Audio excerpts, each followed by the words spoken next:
To this story, the blaze that engulfed Parliament was certainly something that not many would have imagined. As authorities grappled with what was happening, the next question was how it could have possibly happened.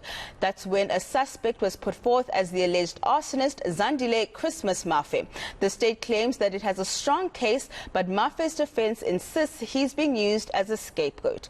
His future now lies in the hands of the justice system, and it's believed that no matter what the outcome of the court may be, his life will never be the same again. To help us unpack this, the psychological elements of being incarcerated, we are joined by Zolani Metu, the director of Decolonial Mental Health. Thank you so much for your time this evening, Zolani. You know, you had an interesting tweet the other day, especially when it came out that the state wanted to send Zolani Mafe for a psychiatric evaluation. You said something of this sort is certainly going to change someone's life. Can you just unpack that for me? But first, maybe let's start with a psychiatric evaluation. What does it comprise of?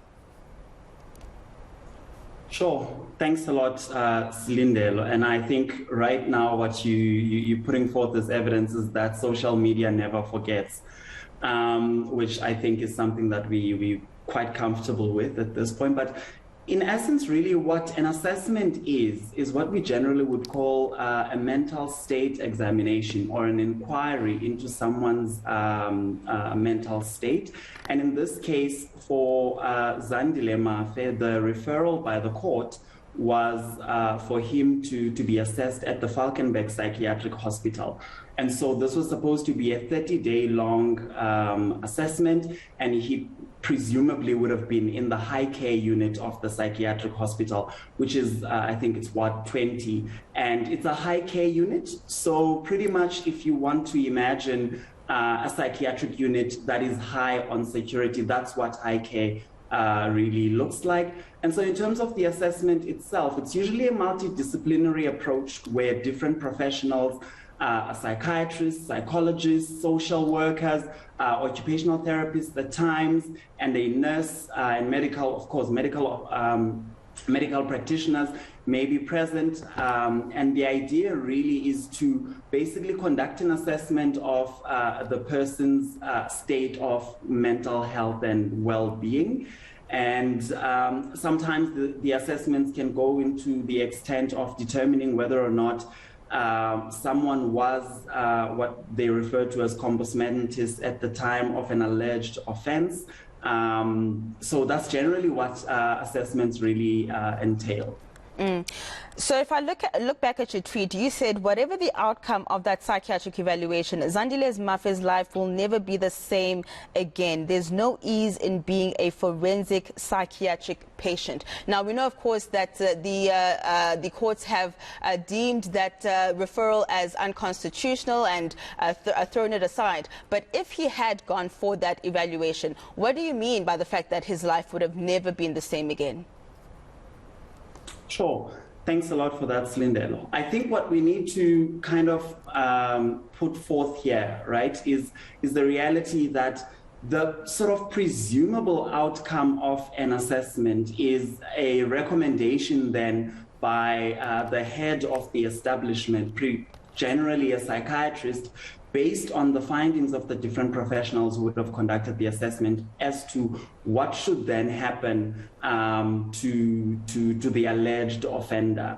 Now, in this case, the determination was around, is he fit to stand trial, etc. And in most cases where that's determined to be that he's not fit to stand trial, it may be that then he is admitted as a state patient within the forensic unit, either of that hospital or any other hospital or health establishment that may be determined by the head of Department of Health, or at times it may be someone different.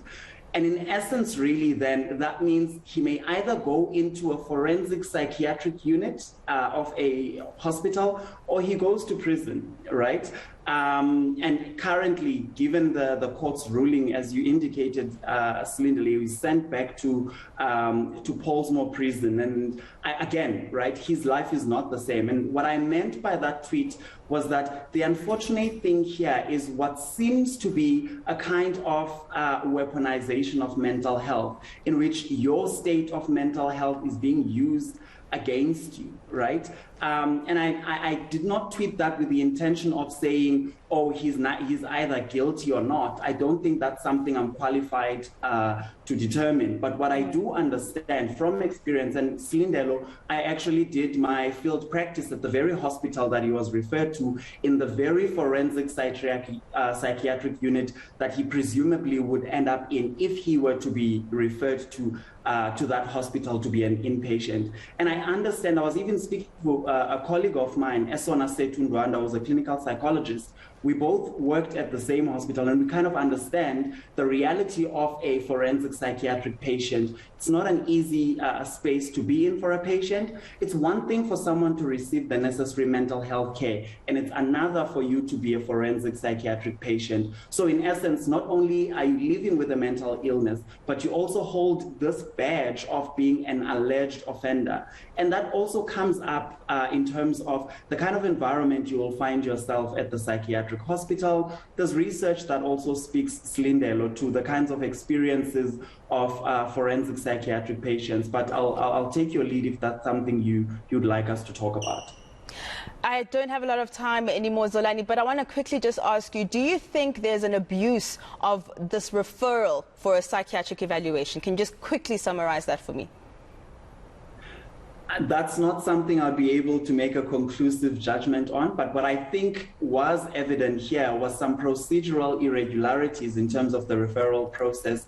As indicated in the court today, I think the 72-hour observation is a very usual and quite standard process, and so evidently it wasn't present in this case, and so that's something that was quite questionable. Now, of course, that doesn't necessarily mean that there's an abuse of power or anything of the sort. But I think what I can say to you, Zandile, is that Zandile Mafe's life really will never be the same after this experience, whether or not he committed the offense is besides the point, but I definitely do think that mental health is being weaponized in this case. And there, of course, there are processes that are set in the Mental Health Care Act in terms of how patients should be referred and admitted into psychiatric hospitals. And in this case, there wasn't much evidence of that process being followed as prescribed by the Act.